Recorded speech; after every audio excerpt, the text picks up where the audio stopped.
Evolución del constitucionalismo contemporáneo. Fundamentos del derecho constitucional contemporáneo, de Iván Vila Casado. Sabemos bien que de manera clásica entendemos el constitucionalismo como la teoría jurídica de los límites del poder público, donde se dice que el gobierno tiene un límite, valga la redundancia, lo que significa que no actúa de manera arbitraria. Hace siglos ya el pueblo inglés quiso garantizar sus derechos y con esto empiezan a buscar el constitucionalismo contemporáneo, dándole sus orígenes en Europa, más precisamente en Inglaterra a mediados del siglo XVII. De la Carta Magna a la Guerra Civil. Como ya sabemos, el constitucionalismo contemporáneo tuvo sus orígenes en Inglaterra, siendo el resultado de un largo proceso histórico que se dio originalmente por la invasión de los normandos, quienes establecieron una estructura sociopolítica y cultural para los ingleses. Con esto se produjo la transformación desde la época medieval a la modernidad y con ello a la democracia. Carta Magna fue de vital importancia para la evolución del constitucionalismo, puesto que en ella se establecieron derechos de libertad, seguridad personal y juicios justos para todos los hombres. En ella también se incluyeron una cláusula que dice que 25 de los varones deben ser incluidos en el Parlamento. El Parlamento. El Parlamento fue el sujeto del cual se idea la unidad política y se creó con el reinado de Enrique II. La Petition of Rights fue un documento impuesto a Carlos I en el cual se restablecen los derechos que habían sido vulnerados anteriormente. Aquí se recalcan los principios de la Carta Magna. La República de Cromwell. Cromwell creó una república en la que se dio el Instrument of Government, que fue un documento que le estableció reglas en la cual el poder legislativo se le dio a los representantes del pueblo en el Parlamento y el poder ejecutivo era del Parlamento. El Instrument of Government fue considerado por algunos autores como el primer ejemplo de una constitución escrita en Inglaterra. La monarquía constitucional. Gracias a la tensión general entre el Parlamento y el rey se dan los primeros partidos políticos, los Tories como conservadores y los Whigs que son los antecesores de los liberales. Durante esta época se da el Habeas Corpus Act, que es el documento más importante de la época puesto que garantiza los derechos de libertad, estableciendo procedimientos justos en cuanto a los arrestos arbitrarios y el Bill of Rights. El Bill of Rights es un contrato social entre el Parlamento y el rey que establece límites al segundo. Se dice que con el Bill of Rights se da lo que es el Estado de Derecho. Ampliación de la democracia. La participación política fue el siguiente paso del constitucionalismo inglés.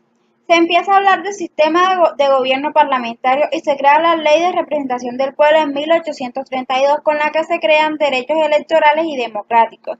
En 1873 se establece el voto secreto y después es otorgado como derecho a los obreros de las ciudades. En el 84 este voto se extiende a trabajadores agrícolas y varones cabezas de hogar. En el 1918 se le otorga a los varones mayores de 21 y mujeres mayores de 30. Y por último, en 1928 fue universalmente establecido para todos los mayores de 21 y sin distinción, y actualmente los mayores de 18 años. La Revolución de Independencia en Norteamérica tuvo su origen fundamentalmente en los distintos problemas políticos y económicos que se dispersaron entre los colonos norteamericanos con la madre patria. Existía un nexo político que ligaba a las 13 colonias norteamericanas con la madre patria, un nexo que los obligaba a ser dependientes de los ingleses. La relación política se vio afectada originalmente por asuntos económicos, pero luego adquirió la forma de un conflicto jurídico. Los colonos norteamericanos se consideraban súbditos ingleses con todos los derechos y las prerrogativas propias de la condición. A pesar de que todo esto estaba estipulado en las cartas de fundación de las 13 colonias que le habían entregado a las distintas monarcas, no era reconocida la soberanía del Parlamento, por no tener allí representación alguna. El principio del conflicto era solo cuestión de tiempo. Los colonos norteamericanos se enfrentaron a algunas de las leyes expedidas por el Parlamento, haciendo propias las tesis de Ludd, que se fundamentaban en la existencia de los derechos individuales anteriores al surgimiento de todo gobierno, los derechos naturales. Ellos consideraban los derechos incorporados en el derecho que los ingleses habían establecido a lo largo de los siglos, el cual era el common law.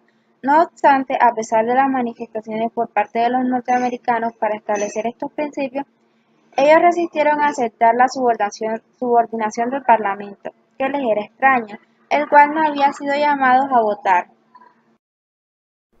Estos acontecimientos originaron una guerra entre las colonias norteamericanas y los ingleses, con el objetivo de independizar definitivamente a los norteamericanos y expulsar a los ingleses definitivamente. Personajes como Washington, además Thomas Jefferson y Benjamin Franklin fueron definitivos para independizarse. Con sus ideologías liberales lograron fortalecer el ejército y las colonias. También con la ayuda de Francia lograron expandir a los territorios de suelos norteamericanos. Capítulo 3. El modelo francés. Las instituciones prerevolucionarias. Los primeros estados europeos se formaron en Francia e Inglaterra. Los demás se vieron fuertemente influidos por el ejemplo de esos precursores. Esta es la razón por la que los dos países se presentan como los dos prototipos de formación del Estado moderno. El hecho de que Francia pudiera superar esa realidad y formar un Estado fuertemente centralizado la convirtió en el modelo a seguir en Europa. Los estados europeos de finales de la Edad Media y principios de los tiempos modernos se conformaron según el modelo francés, todo esto junto al constitucionalismo. La herencia medieval. La administración de justicia se unificó en Inglaterra a través de los jueces itinerantes enviados por el rey, los que aplicaban en todo el territorio el common law. La diversidad se hizo aún más manifiesta entre las leyes del norte y las del sur, por la fuerte influencia en estas últimas del derecho romano.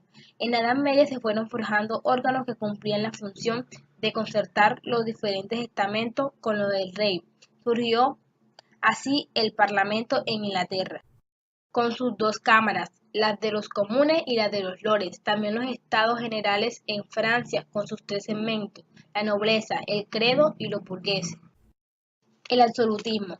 Con el surgimiento de la monarquía absoluta, el modelo del Estado de Francia se separó radicalmente del inglés. Se caracteriza por la tendencia al monopolio del poder político y de las fuerzas por parte de una instancia superior.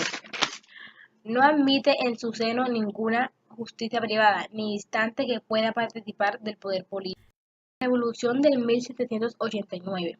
La crisis económica generó una agitación social causada por la incapacidad de la monarquía de reformarse. La Revolución norteamericana se vinculó con la Francia, con armas y hombres que luchaban junto a Washington por la libertad y el poder de establecimiento de un Estado constitucional y republicano. En Inglaterra transformaron sus estructuras políticas y económicas, lo que permitió el acceso gradual de la burguesía al poder y la implantación pacífica y definitiva del capitalismo.